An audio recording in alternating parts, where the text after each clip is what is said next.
ನಾನು ರಾಜಕಾರಣ ಮಾಡದೆ ಹಿಂದುಳಿದವರಿಗೆ, ದಲಿತರಿಗೆ, ಅಲ್ಪಸಂಖ್ಯಾತರಿಗೆ, ಯಾರ್ಯಾರು ಸಾಮಾಜಿಕ ನ್ಯಾಯದಿಂದ ವಂಚಿತರಾಗಿದ್ದಾರೆ, ಅವಕಾಶಗಳಿಂದ ವಂಚಿತರಾಗಿದ್ದಾರೆ, ಅವ್ರ ಪರವಾಗಿ ರಾಜಕಾರಣ ಮಾಡ್ತಕ್ಕಂಥದ್ದು. ಈಗಾಗಲೇ 42 ವರ್ಷಗಳಾಗೋಗ್ಬಿಡ್ತು. 42 ವರ್ಷಗಳಿಂದಲೂ ಕೂಡ ನೀವು ಬೆಂಬಲಿಸ್ತಾ ಬಂದಿದ್ದೀರಿ. ನಿಮ್ಮ ಉಪಕಾರವನ್ನ ಯಾವತ್ತೂ ಕೂಡ ಮರೀಲಿಕ್ಕೆ ಸಾಧ್ಯ ಇಲ್ಲ. 28ರಲ್ಲೂ ಕೂಡ ನಾವು ಅಧಿಕಾರಕ್ಕೆ ಬಂದೇ ಬರ್ತೀವಿ.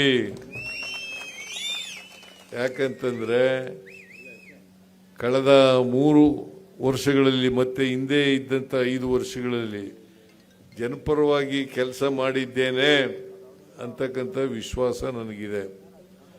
ಅದರಲ್ಲೂ ವಿಶೇಷವಾಗಿ ಮಹಿಳೆಯರಿಗೆ ಶಕ್ತಿ ಕೊಡ್ತಕ್ಕಂಥ ಕೆಲಸವನ್ನು ಮಾಡಿದ್ದೇನೆ. ಅದರಿಂದ ಸಮಾಜದಲ್ಲಿರ್ತಕ್ಕಂಥ ಎಲ್ಲ ಮಹಿಳೆಯರು, ಎಲ್ಲ ಪುರುಷರು ಕೂಡ ನನಗೆ ಸಹಾಯ ಮಾಡ್ತಾರೆ ಅಂತಕ್ಕಂಥ ವಿಶ್ವಾಸ ಇದೆ. ಹಾಗಾಗಿ ಹುಣಸೂರು ಕ್ಷೇತ್ರದಲ್ಲಿ ಮಂಜುನಾಥ ಮತ್ತೆ ಗೆದ್ದೇ ಗೆಲ್ತಾನೆ ಅಂತಕ್ಕಂಥ ಮಾತುಗಳನ್ನು ಹೇಳಲಿಕ್ಕೆ ಬಯಸ್ತಾ ಇದ್ದೇನೆ.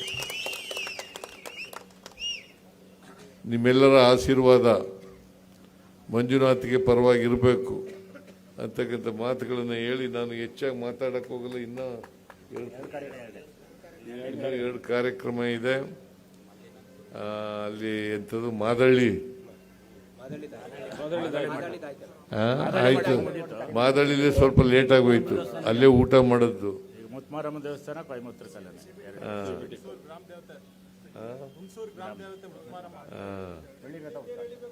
ಹುಣಸೂರಿನ ಗ್ರಾಮ ದೇವತೆ ಮಾರಮ್ಮ, ಮುತ್ತು ಮಾರಮ್ಮ, ಅಲ್ಲಿಗೂ ಕೂಡ ಹೋಗ್ಬೇಕಾಗಿದೆ. ಅದರಿಂದ ನೀವೆಲ್ಲರೂ ಕೂಡ ಕಾದಿದ್ದೀರಿ ಬೆಳಿಗ್ಗೆಯಿಂದ.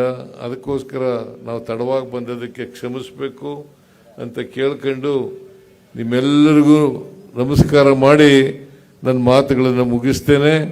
ಜೈ ಹಿಂದ್, ಜೈ ಕರ್ನಾಟಕ, ಜೈ ಸಂವಿಧಾನ.